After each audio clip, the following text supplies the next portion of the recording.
I know you saw this title and you thought, how in the world did a Black woman from the south side of Chicago live and perform in Hawaii as a professional hula dancer? Well, I'm here to tell you the story.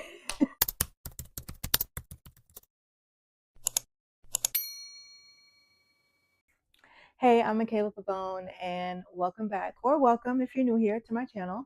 Um, I am your 49-year-old homegirl, and I'm here to share the real, the raw, and the relatable moments of life.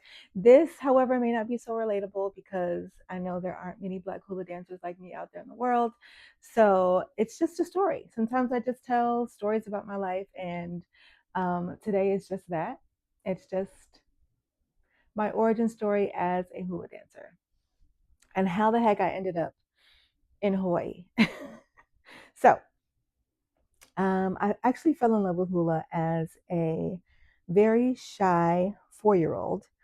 My cousin, who I adored and I looked up to, she was a hula dancer, and I went to her performance that she had when I was 4. And when I tell you I was completely mesmerized, I thought this was just the most beautiful thing I had ever seen. And I don't know if it was because it was her and she was just like my favorite person, or I was really mesmerized by the hula or by the dancing because they did all types of Polynesian dance. So, as a shy 4 year old, I could have taken lessons, but I was just not ready. I was really stuck to my mother's hip and wasn't comfortable enough to step out of my shell and go to these dance classes until I was able to convince, or my mom was able to convince my best friend's mom to let her go with me to these classes. So, and that wasn't until I was 8. So we go to the class. She maybe went to 2 or 3 of the lessons with me, and she was done. She wasn't that into it, but I was done another way. I was done in another way because I was obsessed. And I'm like, this is my life now. This is my new personality. Like, I am a hula dancer at the end. So that just became my life. Like, I went to hula every Saturday that it was being taught. I was there, and we had our first little performance in her backyard. She did a luau in her backyard. Um, and I think I did pearly shells and tiny bubbles. Those were my first 2 dances that I ever learned and that I ever performed. And I think pearly shells was like sitting down, like pearly shells from the ocean. Oh my gosh, I can't believe I remember that. Anyway, and at that point, I was like, I love this. As again, I was really, really shy. So doing something that I loved and being able to stand on stage without the nerves, without, um, feeling like, oh my gosh, people are looking at me because it's something that I enjoyed so much, that instilled so much confidence in me that I still have to this day. And that was when I was 8. So imagine I'm 49 now. So stepping on stage, whether it's to talk to people or to dance, it's something I've been doing pretty much all my life. So, of course, I get nervous, but having had that experience from a very young age was really really helpful for me in not having like the fear of speaking to audiences and those sorts of things. So a lot of people ask, like, still, you're from the south side of Chicago. How did you learn? Like, where did this even come from? And let me tell you, my teacher, she was born in Hawaii to a military family, so they moved around a lot. And as they moved around, she said that she was always able to find a hula teacher somewhere. So when she finally settled in Chicago, again, she found a hula teacher, a really nice Hawaiian man who was teaching her hula and, teaching her anything she wanted to know. For some reason, that relationship ended. I don't know exactly why. I have some ideas. I don't know why. Um, and she was decided, you know what, I don't want to stop. I love this too much. And so she decided she was just going to teach her own class. And in that, she was, in a predominantly Black neighborhood. She knew predominantly Black people. So we had a huge group. And I say huge, I'm talking like 35 to 40 Black people from the ages of 5 to 50 dancing hula. We do these huge performances. We put on these shows once a year, invite all of our friends and family to come to these shows, which everybody looked forward to. And we performed all over the city for years at the Taste of Chicago, at Navy Pier, at the Daily Center. Like, we were hired by everybody to perform all over the city. We performed in other states. We traveled to like Detroit, and we even went to Canada to perform.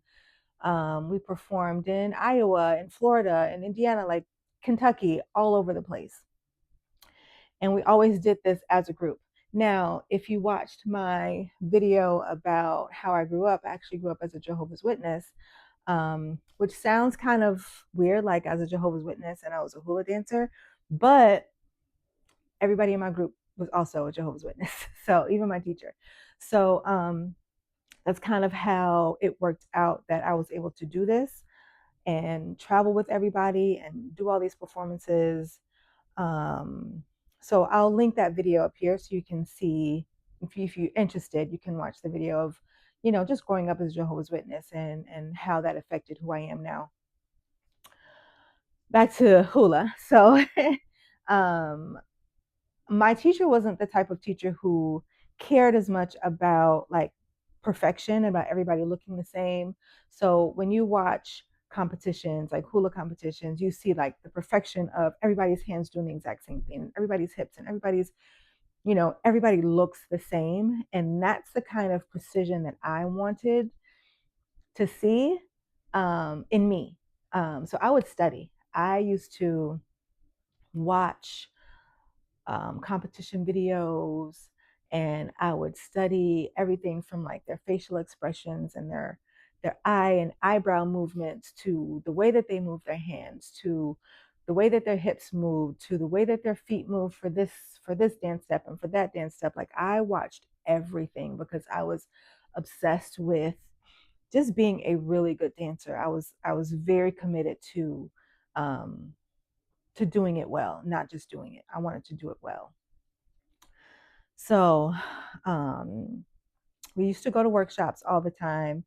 There was a woman who created this huge workshop in Indiana, and we used to go to that workshop every November and like February. It was like 2 times a year. Maybe October and February. We used to go 2 times a year to Indiana to these workshops. It was April. And she would bring these teachers from Hawaii all the way to Indiana to teach us hula. So we'd have, and it wasn't just hula, we actually had a Tahitian master come and teach us. We had a woman from New Zealand who came and taught us like some Maori dances and traditions. My hula teacher was actually half Filipino, so she also had us learn Filipino dances like Binasuan and Tinikling. We learned a lot of different types of dances. We learned Samoan dancing, and it was just kind of, we had this full breadth of dances that we would do for our shows. And these workshops in Indiana, they brought in such amazing teachers and that really kind of got me more and more interested in having a deeper knowledge of the Hawaiian culture and just learning as much as I could. And so in that, I started to take it more seriously for myself. And around, I want to say 2001, there was a new workshop that started and that was happening in Kauai. And my mom wanted to go with me. So it was me, my mom, my teacher, and a couple other women, couple other like teachers from the Chicagoland area. We would go to these workshops in Kauai. And it was there that I met, maybe for the second or third time, this teacher, Sunny Ching.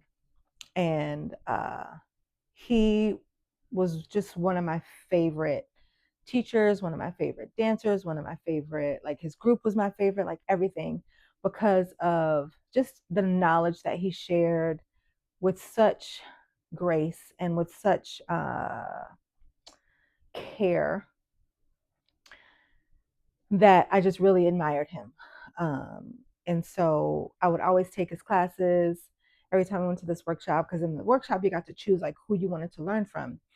And so this one year he was doing the workshop in Kauai, and then 2 or 3 months later was doing the workshop in Indiana. This was 2003.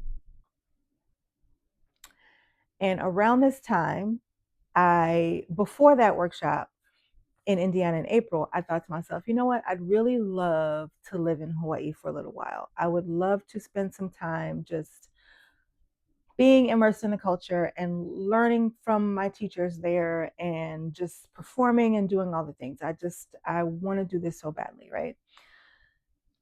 Just a thought, didn't say it to anybody. It was just kind of a thought in my head. So that April at this workshop, he tells my mom, you know what, if Michaela ever decides to come to Hawaii, I would love to have her in my class. Say less. Now I need to make this happen, because I was already thinking about this. Like, this was already in my head somewhere. And with you saying that you wanted me in your class, like, that was like all the proof I needed that I needed to try and make this happen. However, at the same time, my father was getting really ill. So he had congestive heart failure. And I feel myself getting emotional. Um, I was living on my own at the time in that April. And so I decided, you know what, I'm just going to move home to help my mom and to help my dad, to make sure that I'm there if they need me, whatever. Then I can also save money. My lease was up. I can save a little money for this move to Hawaii. And I told my mom that I was going to try and figure it out. Like, maybe I can take a month-long leave from my job and come back and have my same job. At the time, I was a database administrator at Accenture. Great job, great company, great manager. Like, it was great. The pay was great. Like, it was just a really good job. And I was nervous about it, obviously, because everything was just going so well. But I really wanted to do this, and I wasn't really sure how I was going to make it happen. But um,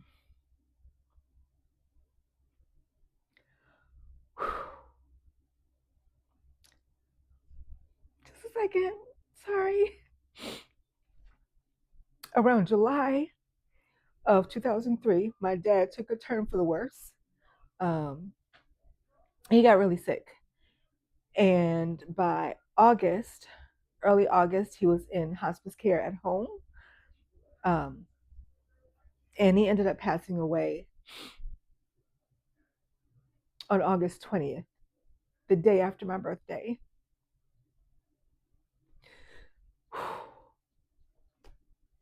So I was not expecting to get this emotional. um, so at that point, I just thought, I need this healing. I need to go. I need to be in Hawaii. And so I'm still working, still going to my job at Accenture, but it was really difficult. It was really difficult to concentrate, to get anything done. I was crying all day. Um, I just had a really hard time, and I asked for a leave of absence. It wasn't even about going to Hawaii. It was more about just needing some time to heal so that my brain could focus on work, because I could not focus at all. My constant was gone. So I needed some time to work through that.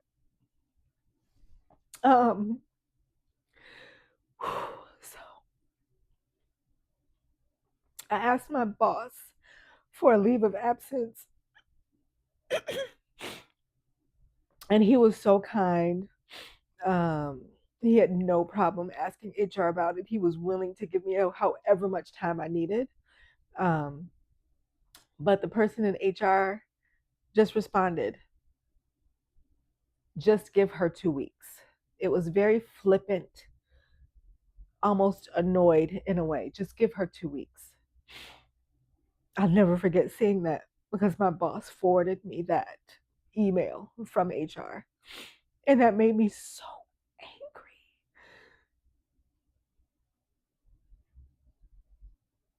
It made me so angry. So I didn't say anything for about a week, maybe 2 weeks. And then I gave my notice. I quit. I quit. And I decided that I was going to go and live in Hawaii. And I'd find a job, I'd figure it out. I was just going to go. I needed the time anyway because I needed to heal. I needed to be in a different environment, not in the home that my dad passed away in. Like I couldn't be there. So, um I just decided to go. And as it turns out, my father was the kind of person who saved every extra penny he had. And he was able to give me, my six brothers, and my mom all a very nice lump sum of money. And I used just a small bit of it to go live in Hawaii for 6 months. I left in December and I found a gorgeous, gorgeous 2 bedroom apartment, 2 bedroom, 2 bath apartment, um, near the beach in a resort area on the west side of the island. And it was literally the best thing I could have done for myself at that time. Taking that time away, being in the place that makes me feel the most relaxed, the most joyful Michaela I've ever felt in my life was exactly what I needed at that time. So I lived there, and my kumu, who James and Michael Dela Cruz, were my main teachers who had been teaching us and helping my halau, my dance group from Chicago, for years since the mid 90s. They took me into their group, and I was with them for uh, 3 classes a week. Every week we had 2 hula classes and 1 Tahitian class every week. Um, and then the one teacher that invited me to come to his class, I went to his class once a week. So that was 4 hula classes a week, 4 dance classes a week. And then also with my main halau, I performed all over the island. And I mean, we performed at the um, we performed at Waikiki Beach. We performed, I can't even remember, but we performed like so many different places, and it was like the most transformative time of my life because one, I got to heal, and I got to heal doing something I love. I got to heal in a place that I love, and Hawaii will forever be that place for me, that healing place, because I got to heal from losing one of the most important people in my life there. And ooh, give me a second. um,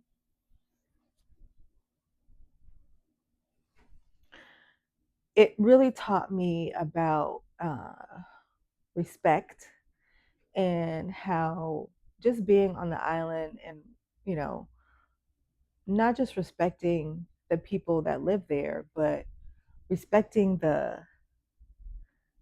land itself. And my dad always was a person who was like, never throw trash on the ground. It always goes in the garbage can. If you can't find a garbage can, it goes in your pocket until you can find one.